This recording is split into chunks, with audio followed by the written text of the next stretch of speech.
ኢትዮጵያ ስትገነጠል ኤርትራ ከኢትዮጵያ ስትገነጠል ከሁሉም በፊት ለቀጠናው ዘላቂ ሰላም እንደዚሁም ለሁለቱም ሀገራት የተረጋጋ ዋስትና ሊሰጥ ይገባል በሚል የኢትዮጵያ የባህር በር መውጫ ጉዳይ መፍትሄ ማግኘት አለበት በማለት አብዝተው የተከራከሩ ነበሩ።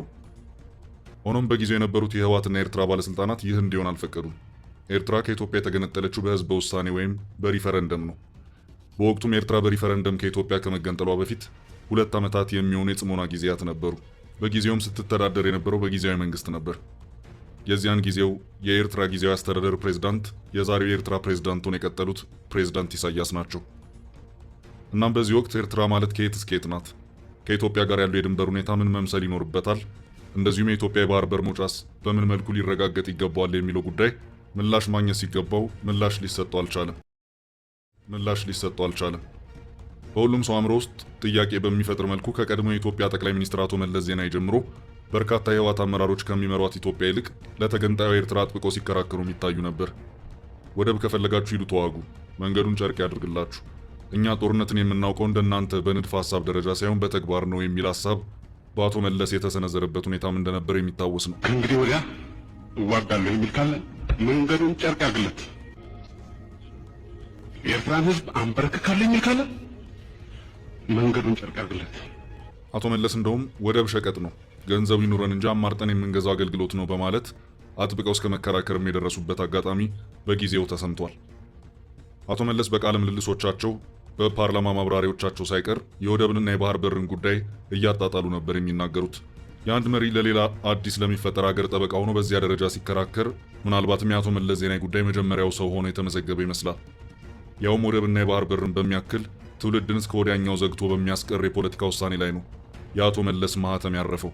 በዚሁ ግርግር የኤርትራ ህዝበ ውሳኔ በማካሄድ ኢትዮጵያን ከቀይ ባህር ውጭ አድርጋ 2 ግዙፍ ወደቦችን ጠቀለለች። ኢትዮጵያ በጊዜው የነበራት ጠቅላላ የህዝብ ቁጥር ከ45 እስከ 50 ሚሊዮን የሚገመት ነበር።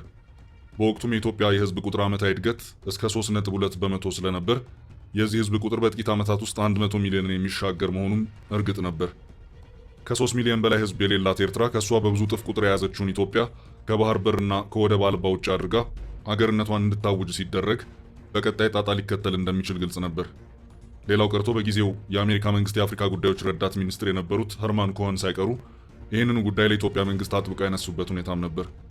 ሆኖም የአቶ መለስ የነበረው አጭር መልስ ከዚህ በኋላ ያለው ጉዳይ የሚመለከተው የኢትዮጵያና የኤርትራ መንግስታት እንጂ ሌላ ሶስተኛ ወገንን አይደለም የሚል ነበር። ኸርማን ኮኸንም መልካም ዕድል ብለው ገለል አሉ። ከዚያ በኋላም ወሳኙ ሩጫ የኤርትራን ህዝበ ውሳኔ ወደ ማካሄዱ ላይ ሆነ። የኢትዮጵያን የወደብ ጥያቄ ከኤርትራ መገንጠል ጋር አያይዞ የሞገቱ ሰዎች የቀድሞ ስርዓት ናፋቂዎች፣ ተስፋፊዎች፣ ኤርትራን ህዝቧን ሳይሆን መሬቷን የሚፈልጉ ኢ-ዲሞክራቶች በሚል ጥጋቸውን እንዲይዙ ተደረገ። በዚህ መልኩ የኢትዮጵያ ህዝብ ዘላቂ ጥቅም 100% ተዘግቶ የኤርትራ ህዝበ ውሳኔ ተካሄደ።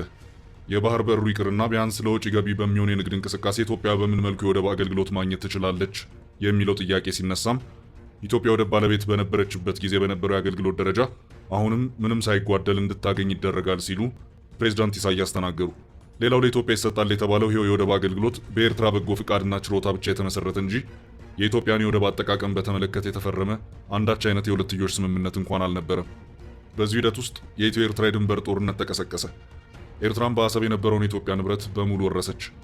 የአሰብ ወደብ አገልግሎቱም እዚያ ላይ ቆሞ መንግስት በድንገት ጉሮሮ ሲዘጋ ፊቱን በአፋጣኝ ወደ ጅቡቲ ያዙ።